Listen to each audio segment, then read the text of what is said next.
प्रदेश के उप मुख्यमंत्री केशव प्रसाद मौर्य से जब धर्म संसद से जुड़ा सवाल पूछा गया तो वो भड़क गए। इतना ही नहीं, वो इंटरव्यू को बीच में छोड़कर चले गए।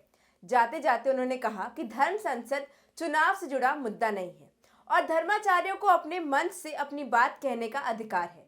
नमस्कार, मैं नुपुर बर्णवाल और अब देख रहे हैं नेशनल दस्तक। बीबीसी हिंदी को दिए इंटरव्यू में उत्तर प्रदेश के उप मुख्यमंत्री केशव प्रसाद मौर्य से हरिद्वार और रायपुर में हुई धर्म संसदों पर सवाल पूछा गया था। इंटरव्यू के आखिर में उन्होंने माइक भी उतार फेंका और बीबीसी के मुताबिक मौर्य ने अपने सुरक्षाकर्मी को बुलाकर इंटरव्यू की फुटेज डिलीट करा दी, जिसे बाद में किस तरह रिकवर किया गया। जिन धर्म संसदों पर सवाल किया गया था वे दोनों ही चर्चा में आए थे, क्योंकि एक में मुस्लिम तो दूसरे में महात्मा गांधी के लिए भड़काऊ बयानबाजी और अपशब्दों का इस्तेमाल हुआ था। मौर्य ने पहले कहा कि भाजपा को किसी तरह का प्रमाण पत्र देने की जरूरत नहीं है और ये सबका साथ सबका विकास की बात करती है।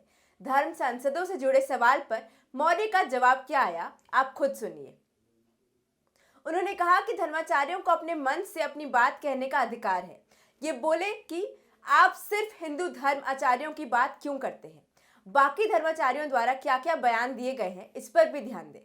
उत्तर प्रदेश के उप मुख्यमंत्री केशव प्रसाद मौर्य ने बीबीसी को दिए गए इंटरव्यू में कहा कि समाजवादी पार्टी के नेता अखिलेश यादव ने लड़ने से पहले ही हार मान ली है। उत्तर प्रदेश के चुनाव की तारीखों की घोषणा के बाद बीबीसी के रिपोर्टर अनंत झांझने ने उप मुख्यमंत्री से कई मुद्दों पर बात की। पिछले दिनों हरिद्वार में हुए धर्म संसद पर मुसलमानों के खिलाफ दिए गए बयानों पर सवाल पूछे जाने पर केशव प्रसाद मौर्य नाराज हो गए और उन्होंने इंटरव्यू तक छोड़ दिया। हालांकि कुछ समय बाद उप मुख्यमंत्री ने इस घटना को दुर्भाग्यपूर्ण बताया। बातचीत का सिलसिला इस सवाल से शुरू हुआ कि जब केपी मौर्य से पूछा गया कि दूसरी पार्टियों के पास इतना पैसा नहीं है कि वो भाजपा की तरह वर्चुअली चुनाव लड़ पाए, तो सपा नेता अखिलेश यादव ने मांग की है कि चुनाव आयोग उनको पैसे दे। इसके जवाब में मौर्य ने कहा, मुझे लगता है कि अखिलेश यादव जी ने आज साहस का परिचय दिया है। 2017 की तरह 2022 में समाजवादी पार्टी की पराजय तय है। जनता किसी भी कीमत पर गुंडा राज, दंगा राज, माफिया राज, भ्रष्टाचार करने वालों को स्वीकार नहीं करना चाहती। हार तो उनकी तय है। उन्होंने आज साहस दिखाया है कि आज तिथि की घोषणा होते ही उन्होंने हार स्वीकार कर लिया है, इसलिए मैं उन्हें धन्यवाद देता हूं। जब उनसे ये पूछा गया कि भाजपा अपने प्रचार में माफिया के खिलाफ कार्रवाई का जिक्र करती है तो वो सिर्फ अतीक अहमद, मुख्तार अंसारी और आजम खान का नाम क्यों लेती है और विकास दुबे का नाम क्यों नहीं लेती। इसके जवाब में केपी मौर्य ने कहा, जिसके नाम से आम आदमी डरता हो वो व्यक्ति कौन है जो इस समय राजनीति के अपराधीकरण के साक्षात स्वरूप है, जिनका नाम आप ले रहे हैं। पुलिस के नाम मुठभेड़ हुई, उनमें विकास दुबे मारे गए, वो घटना थी और उसका जवाब पुलिस वालों ने दिया है। योगी आदित्यनाथ के मथुरा से चुनाव लड़ने पर कयास लगाए जा रहे हैं और ऐसे में उप मुख्यमंत्री कहां से चुनाव लड़ेंगे। इस सवाल के जवाब में उन्होंने कहा, आदरणीय योगी जी हमारे मुख्यमंत्री हैं और उनके नेतृत्व में हम लोगों ने बहुत शानदार काम किया है, इसलिए हम विकास की फील्ड पर संपूर्ण विपक्ष को लाना चाहते हैं और इस फील्ड में भी विपक्ष को भाग रही है। जनता के सामने मुंह दिखाने लायक नहीं है, जनता को सब याद है और भूलने भी नहीं देंगे। तकरीबन 10 मिनट तक सवालों के जवाब देने के बाद उप मुख्यमंत्री केशव प्रसाद मौर्य ने कहा, बीबीसी के रिपोर्टर को कहा कि वे केवल चुनाव के बारे में सवाल पूछे। तब बीबीसी के रिपोर्टर अनंत झनाने ने कहा कि वो मामला चुनाव से जुड़ा हुआ है। इस पर उप मुख्यमंत्री भड़क गए और उन्होंने रिपोर्टर से कहा कि आप पत्रकार की तरह नहीं बल्कि किसी के एजेंट की तरह बात कर रहे हैं।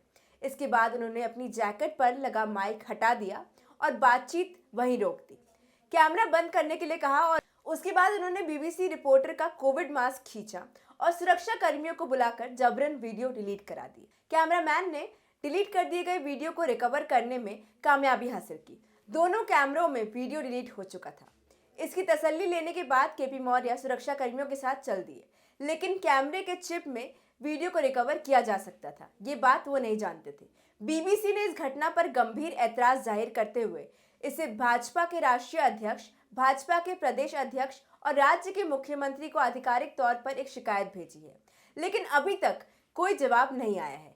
वो वीडियो हम आपको नहीं दिखा सकते, लेकिन आप मौर्य के इस बर्ताव से पूरा मामला समझ सकते हैं। अगर वो आज तक के पत्रकार या गोदी मीडिया पत्रकार को इंटरव्यू दे रहे होते तो क्या ऐसा ही बर्ताव होता? अरे नहीं, वो तो गोदी मीडिया पत्रकार है और गोदी मीडिया के पत्रकार तो भाजपा के ही एजेंट है। तो उनकी कहाँ इतनी हिम्मत कि अपने आकाओं के सामने ऐसे सवाल जवाब करें। वहीं दूसरी तरफ बिहार की राजधानी पटना में प्रदेश पुलिस का बेहद ही अशालीन चेहरा सामने आया है। पटना सचिवालय में कार्यरत एक सरकारी महिला कर्मचारी मोबाइल झपटमारी की शिकायत देने सचिवालय पहुंची। लिखित शिकायत देने के बाद उन्होंने रिसीविंग मांगा। इस पर सरकारी महिला कर्मचारी से थानेदार की नोकझोंक हो गई। थाने में तैनात थानेदार साहब को इतना गुस्सा आया कि वो अपनी मर्यादा ही भूल बैठे। अरे बाहर जाइए ना, बाहर बुलाए तो सचिवालय पुलिस को बुलाए तो। अरे कोई बाप के बुलाओ ना, तुम अपना बाप को बुलाओ। देखिए सर किस तरह मैडम किस तरह से ये बात कर रहे हैं। देखिए कैसे बात कर रहे हैं, बाप को बुलाओ, ये कोई बात करने का तरीका। महिला कर्मचारी का आरोप है कि थानेदार ने उन्हें हाजत में बंद करने का आदेश देते हुए अपने बाप को बुलाने तक की बात कह डाली। अब इस मामले ने तूल पकड़ लिया है। सोशल मीडिया पर उनका ये वीडियो आग की तरह वायरल हो रहा है।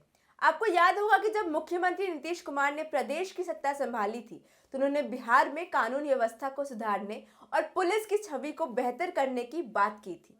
लेकिन सत्ता हाथ में आने के बाद अब हाल बिल्कुल ढाक के 3 पात जैसा हो गया है। सबसे पहले आप इस वीडियो को ध्यान से देखिए। पुलिस का जनता के प्रति रूखे व्यवहार की खबरें आए दिन आती रहती हैं। महिला कर्मचारी के साथ अभद्र व्यवहार से पटना पुलिस की छवि पर गंभीर सवाल उठाए जा रहे हैं। थानेदार सीपी गुप्ता के रवैये से पीड़ित महिला हैरान रह गई। उन्होंने थानेदार के शब्दों का विरोध किया और कहा कि उन्हें ऐसा बोलने का हक नहीं है। हैरानी की बात तो ये है कि सचिवालय थाने के बगल में ही एएसपी का भी कार्यालय है, जो खुद एक महिला है। एएसपी काम्या मिश्रा इस मामले को देखने के लिए बाहर निकली भी तो उन्होंने थानेदार को नसीहत देने के बजाय जो पीड़ित महिला थी, महिला कर्मचारी, उन्हीं को समझाने में वो जुट गई। अब ऐसे में नीतीश सरकार के ऊपर लोगों का भड़कना बिल्कुल जायज है। लेकिन इन दोनों मुद्दों पर आपके क्या विचार हैं, हमें कमेंट बॉक्स में जरूर बताएं। धन्यवाद।